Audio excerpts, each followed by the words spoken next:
Welcome back to Twos to Teens, Parenting Authentically Through the Seasons with Betty and Ellie.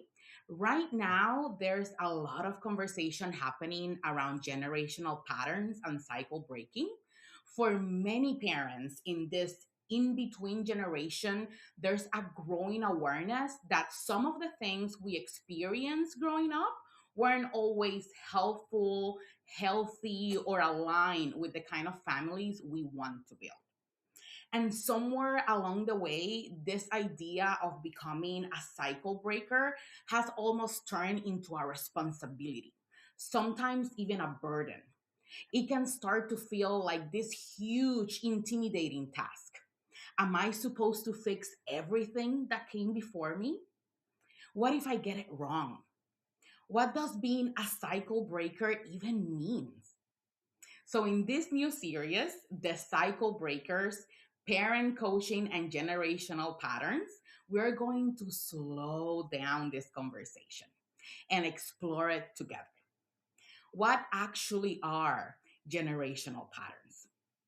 Do they all need to be broken? What does it really mean to be a cycle breaker? Is it even possible to change the patterns that have been in families for generations? So, we're going to unpack all of that step by step.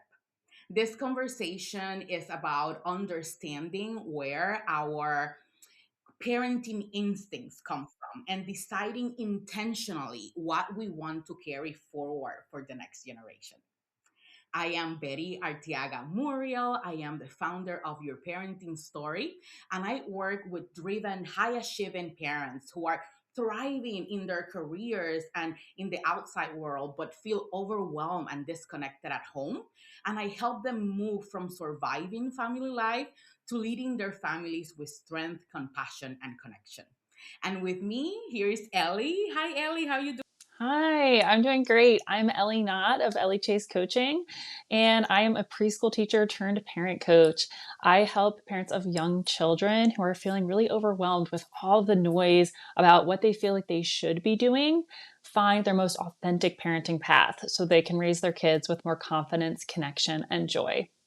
And today, before we get started, we're going to talk about what generational patterns are, because maybe you listened to Betty and you're thinking, I've never even heard about this.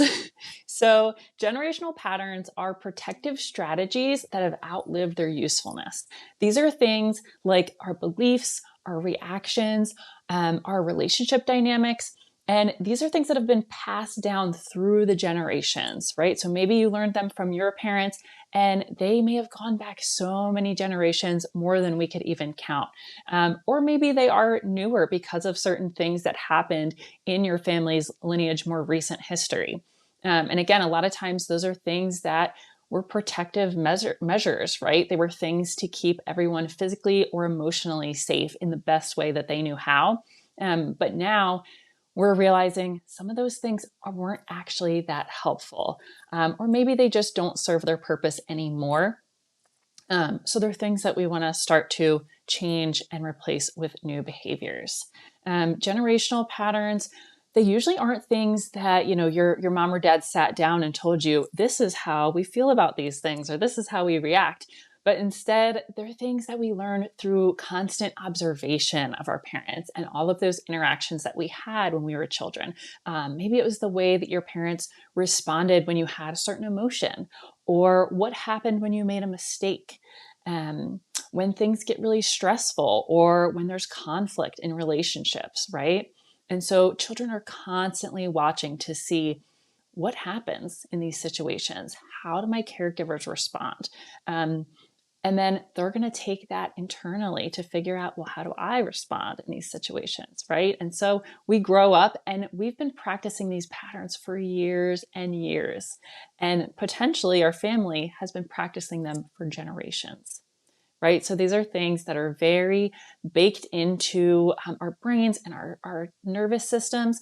And so when we become parents ourselves, these responses become automatic.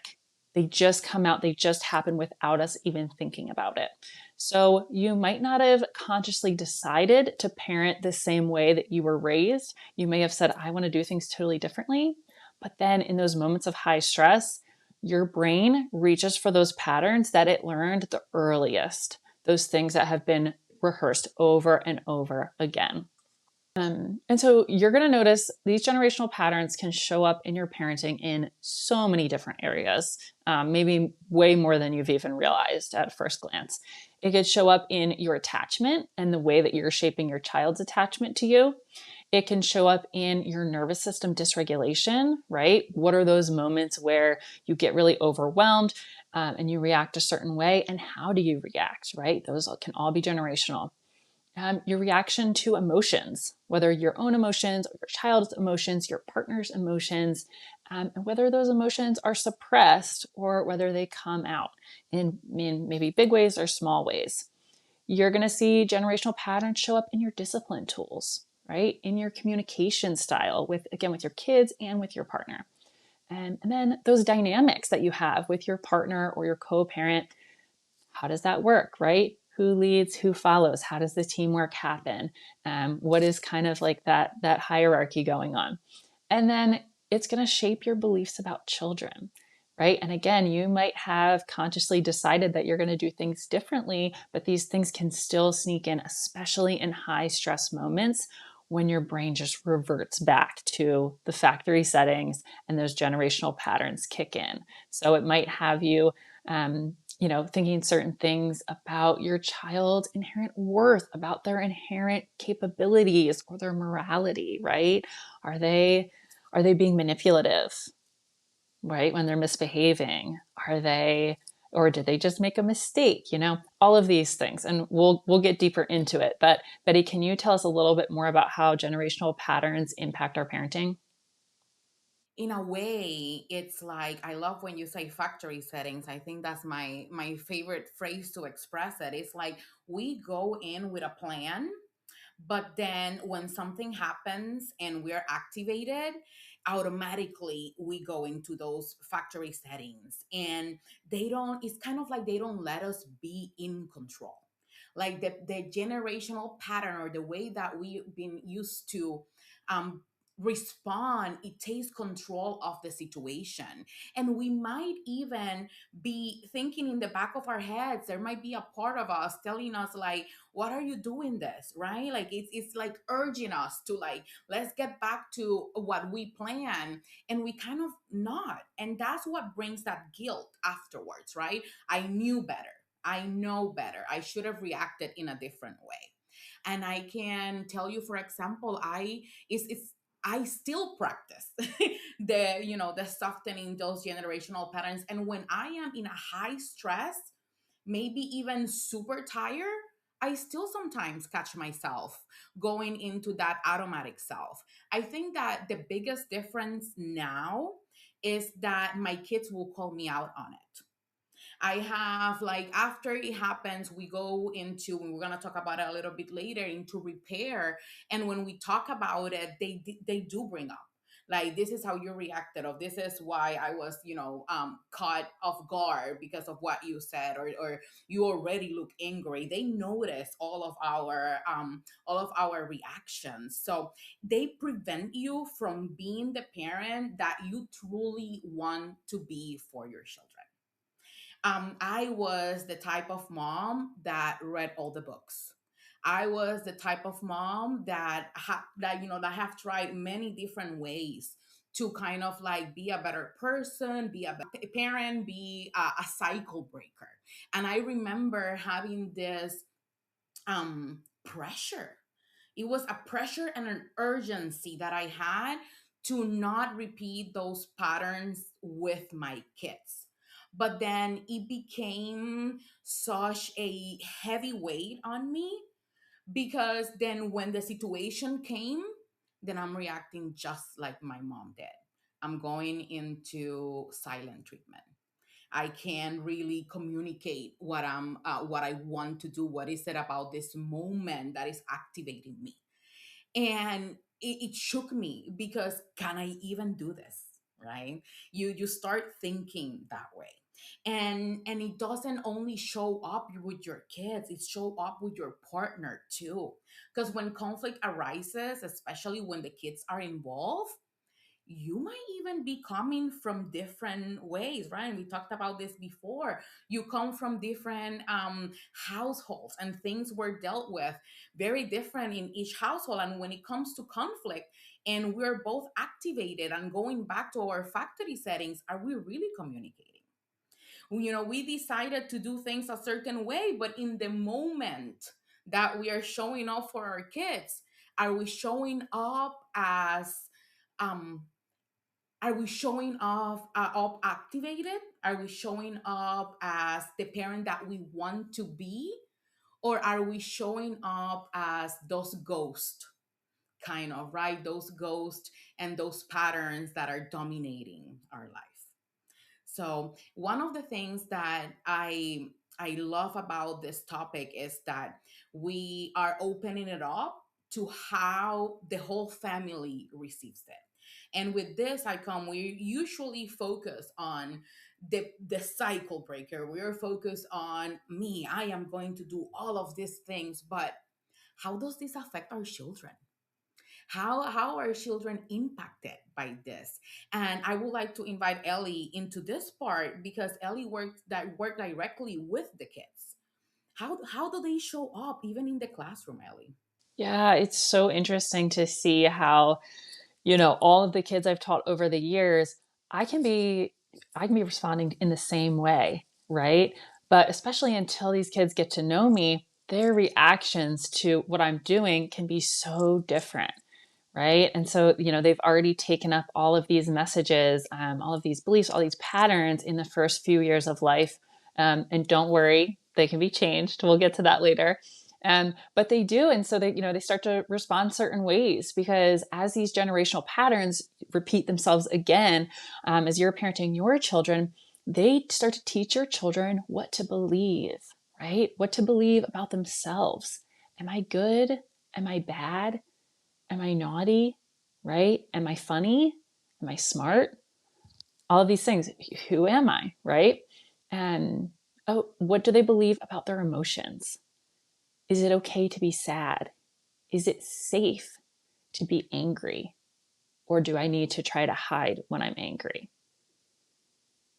Is it safe to be happy? Right? Whether it's a good or bad emotion, you know, is it safe? Can I express this? Can I let this out? They're going to start to learn what to believe about their gut instincts. Can I listen to that little voice inside my head that says, don't do that? Or, oh, that's a good idea.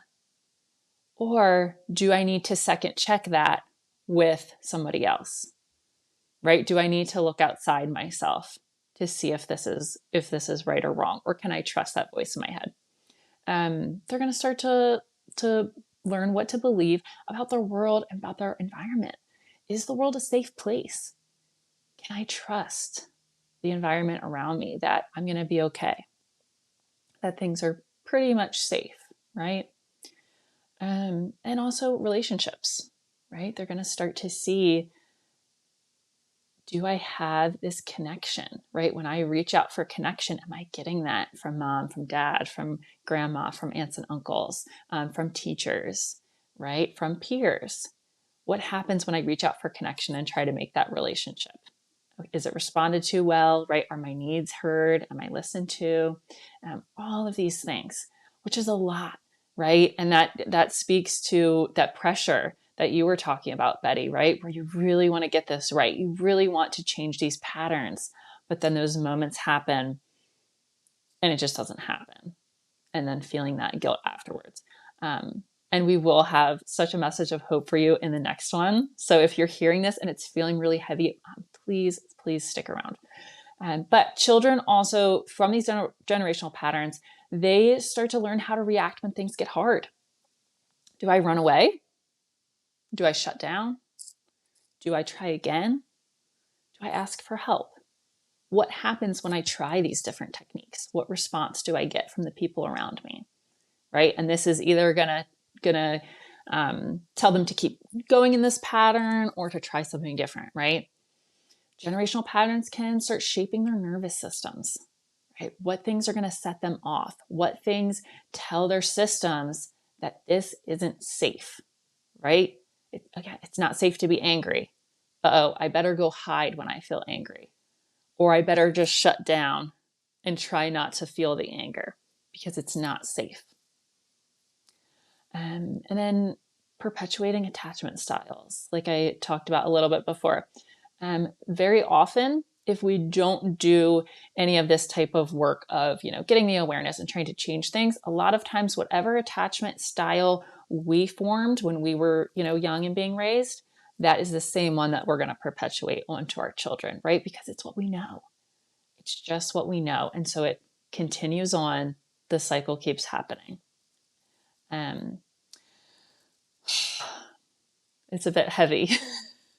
And that's the thing with this conversation. And we started with kind of like a little introduction, right? This is what generational patterns look like, just to set the picture. But like Ellie mentioned, we are definitely gonna come back, and I can't wait for the next episode when we actually talk about how can we kind of move from them, actually start seeing a difference. But one of the things that I hear a lot, and it's because, especially me, I come from an amazing culture. I am Puerto Rican. I want my kids to know my culture, to know my folklore.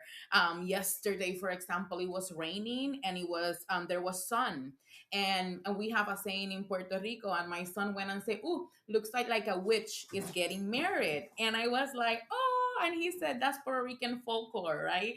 Those are like the little things, the traditions that really makes you you.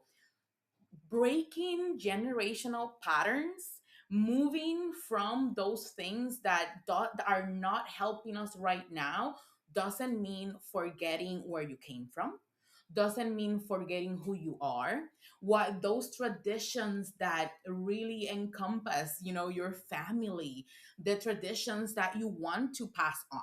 We don't have to erase it all. We may have special traditions that we want to keep. Maybe one of the traditions was that you all get together for Sunday dinners. But maybe the difference in this case is that when you used to get together for Sunday dinners with your parents, maybe the conversations weren't too good. And then we changed the conversation, but we keep the getting together for dinner. So it's about actually choosing. It allows us, talking about this allows us to choose which ones do we want to keep, and which ones can we identify that they were just survival strategies and we don't need them anymore. And the things that make you feel safe, worthy, love, that you find yourself doing with your kids, those are amazing to keep.